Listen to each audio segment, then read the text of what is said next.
Hey, what's up guys? It's Joe from Deranged. So from when we first did the ride along with Yamaha in the RMAX, one of the first questions we had, and one of the first questions we got from you guys was how does the RMAX compare with the General? Specifically the General 4. Well, in today's video we're going to answer that question. We're going to compare the General 2 to the RMAX 2 and the General 4 to the RMAX 4. And just to clarify, we're looking at the General XPs, not the standard Generals, because we really think that is where the two models meet up. General XP versus the RMAX. Let's take a look. You never there you go, there you go. I'm just gonna say it, I'll say it. I used to think that you were right in this, but maybe you were wrong. I'm just gonna say it, I'll say it. Okay, so like I said in the intro, we're going to be comparing the XP models to the RMAX models. The reason we're comparing the XP models of the General, not the standard models of the General, to the RMAX is the standard General just doesn't have the performance features that can make it comparable to the RMAX. It doesn't have the suspension or the ground clearance, that kind of stuff as well. So, and really at the price point, we really think that Yamaha had their sights set squarely on the XP and not as much on the General model. So with that out of the way, let's start with styling. So admittedly, styling is really kind of a personal preference. It's going to be one opinion against the next. And there are great things about both of these rigs. If you ask me, the two-seat version of the Wolverine, Yamaha did a great job on the styling there. The look in the front is very aggressive. The lighting looks great. And it's just a great aggressive looking machine in the two-seat version. If you set it next to the General, if you ask me the two-seat versions, the two-seat RMAX just plain looks better than the two-seat General. Now if you set the four seats next to each other, it gets a little bit more shady there. And to me, it's a pretty clear winner for the Polaris General XP. The roof line just looks better. The longer wheelbase just looks better, and we'll get more into the wheelbase later and other thoughts or opinions there later. But if you ask me, the General XP, the four-seat specifically, just plain looks better than the four-seat Wolverine. Again, this is my personal preference. One thing I will say is Yamaha knocked it out of the park with the blue they chose, and the green version, the XTR version, of the Yamaha RMAX really does look great in person. So both Polaris and Yamaha did a great job on the styling if you ask me. And again, like I said, it's really personal opinion here. Styling is something that's really up to the user. You're the one buying it. You decide which one looks better. Okay, next let's talk about performance. Now I'll run through the numbers for each of these rigs here. And I will say this up front. Both the two-seat models have plenty of power for the size of machine that you're getting. The Yamaha comes with a 108 horsepower standard, and then the General XP comes up with a 100 horsepower standard. Both of them feel like plenty of power for that small two-seat machine. As far as suspension for both of them, the RMAX 2 has 14.2 inches in the front, and it has 16.9 inches of travel in the rear. The RMAX 4 is a little bit different. The shocks are set up a little bit different, and then I believe there's a sway bar in the four-seat where there is not in the two-seat. Anyway, the RMAX 4 comes in at 14.2 inches of travel in the front, and then it's down to 13.3 inches of travel in the rear. They had to do something to basically accommodate for the rear cargo or the passengers in the back of the in the machine there.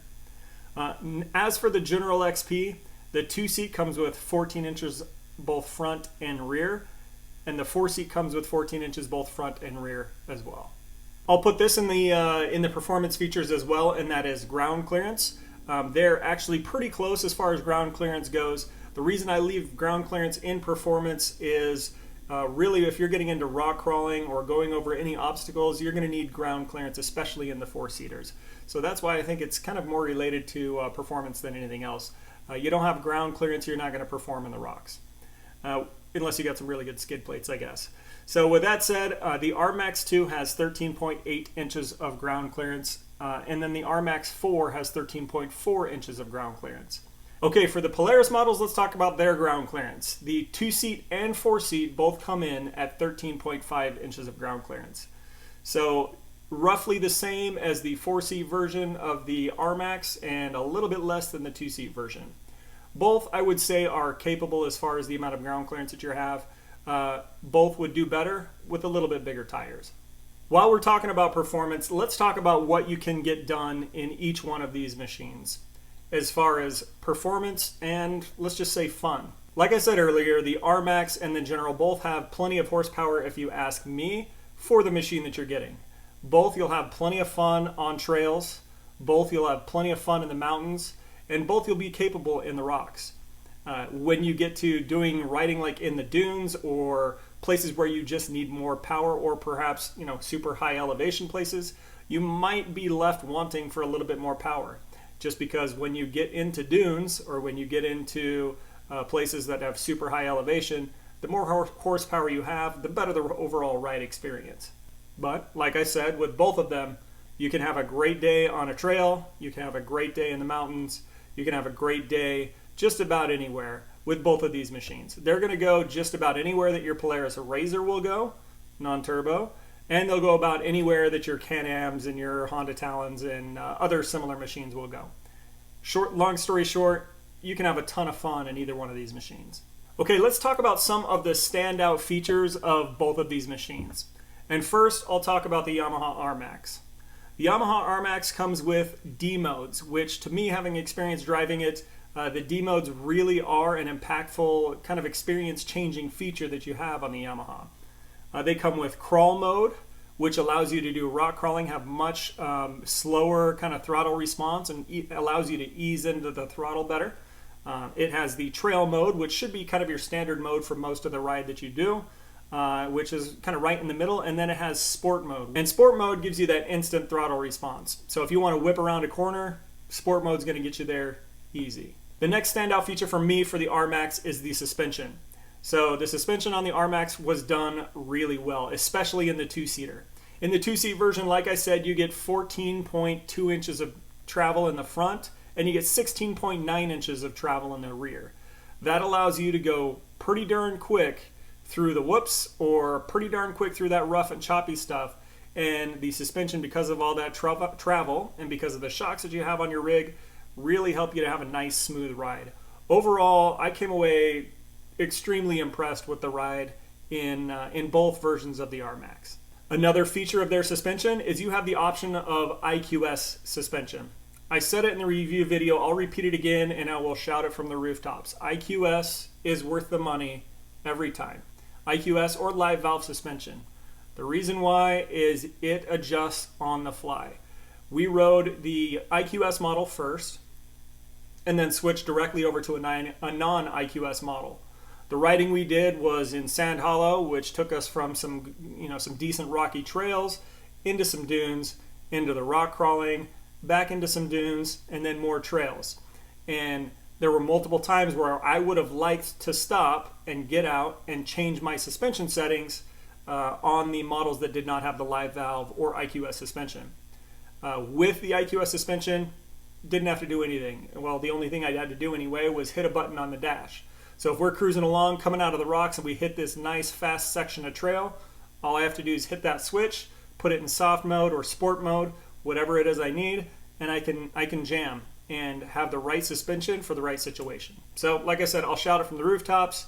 IQS suspension worth the money, and a great standout feature for the 4-seat and 2-seat RMAX versions. Last standout feature for the RMAX is the fit and finish. Bar none, best fit and finish for any side-by-side in the industry.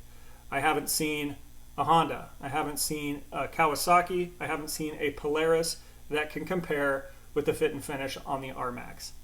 Door gaps are tight, plastic, and there's no sharp edges on plastic. They got soft touch rubber in the right places. Things fit together tight and well. They're painted well. It just overall, the fit and finish on the RMAX is bar none, to me, the best in the industry. All right, let's talk about some of the standout features for the General XP.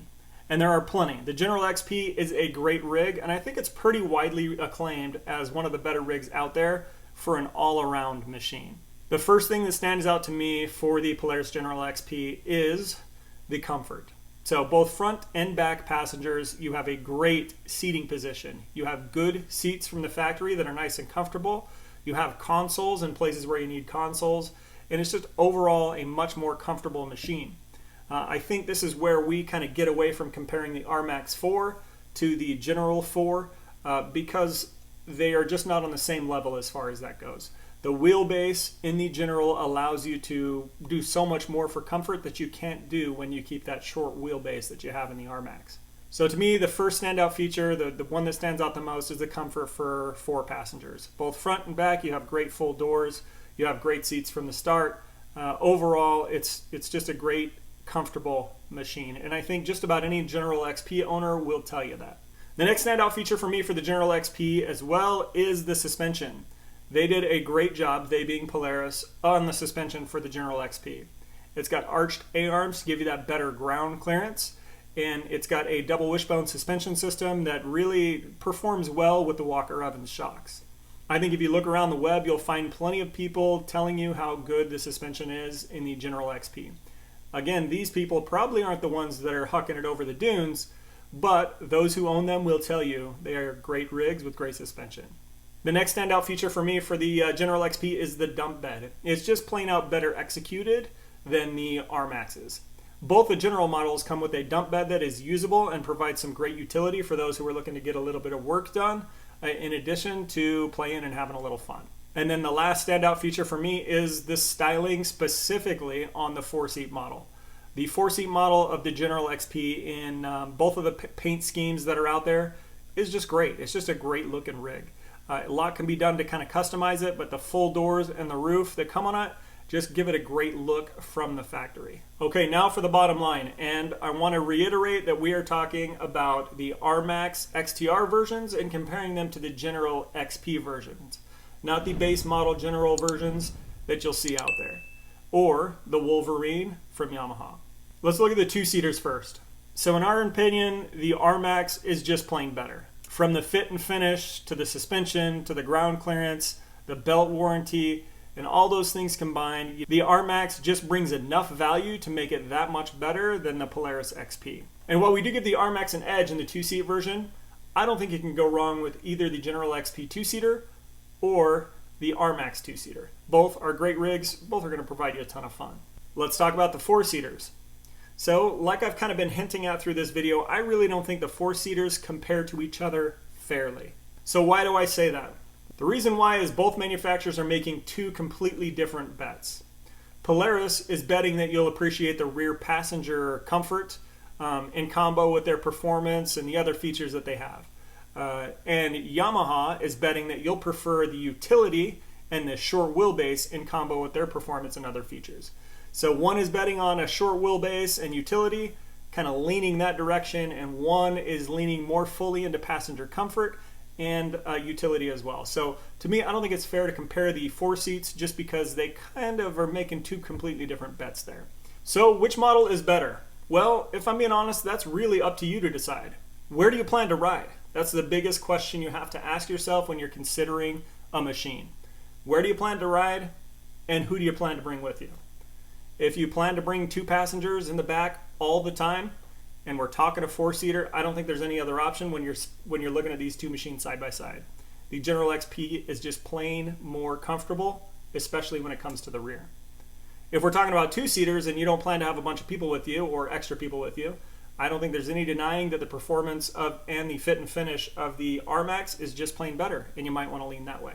So like I said, the question you have to ask yourself is, where do you plan to ride? Who do you plan to bring with you? That'll really help you choose the model that's right for you. Why don't you let us know which one you would choose in the comments section below. Okay guys, that's it for this one. If you like what you saw, don't forget to subscribe and leave a comment down below. We love to interact with you down there. With that said, ride safe, pack out what you pack in, and we'll see you on the next one.